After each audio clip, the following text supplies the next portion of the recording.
Following the largest air assault by Russia on Ukraine since the war began, President Donald Trump has indicated a readiness to proceed with a second phase of sanctions against Moscow. This escalation, which saw over 800 drones and missiles strike cities across Ukraine and hit a government building in Kyiv for the first time, has heightened tensions and underscored the failure of previous diplomatic efforts.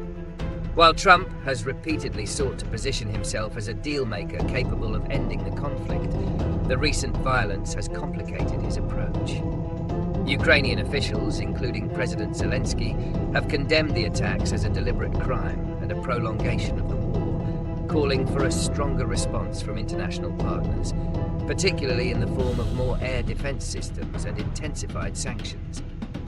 The renewed threat of US sanctions comes as officials from both sides have indicated that a new round of talks between Trump and Putin could be on the horizon, signaling a shift in strategy from the US administration as it seeks a path to de-escalation. Analysis of the diplomatic stance. Trump's readiness to talk with Putin, even in the face of a significant military escalation, reflects a core element of his foreign policy, a belief in the power of personal diplomacy and leverage. His approach suggests that rather than relying solely on the established multilateral institutions, he believes a direct leader-to-leader conversation can cut through bureaucratic red tape and achieve a breakthrough. This second phase of sanctions is likely intended as a form of leverage, a stick to accompany the carrot of dialogue. The hope is that the threat of crippling economic pressure, possibly including secondary sanctions on countries that continue to buy Russian oil, will compel Putin to negotiate in good faith. However, this strategy is fraught with risk. It could be interpreted as a sign of inconsistency by US allies who have long been pushing for a more unified and firm stance against Russian aggression.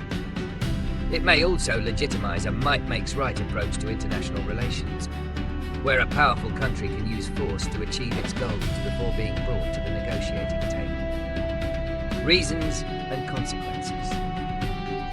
The primary reason for Russia's large-scale air assault is likely to be twofold: to pressure Ukraine into concessions and to demonstrate to the world that Russia will not be deterred by sanctions or diplomatic overtures. By targeting government buildings and civilian infrastructure, Moscow is attempting to inflict maximum psychological and physical damage, hoping to weaken Ukrainian resolve and make it more amenable to a negotiated settlement on Russia's terms. The consequences of this strategy are dire. For Ukraine, the attacks have led to tragic loss of life and extensive destruction, further straining its already overburdened defense and recovery systems.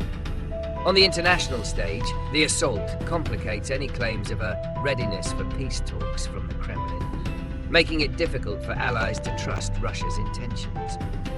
For Trump, the consequence is a test of his diplomatic prowess. His ability to broker a meaningful dialogue now rests on whether he can convince a belligerent and seemingly unyielding Russia to de-escalate, or if his threats of sanctions will be seen as empty.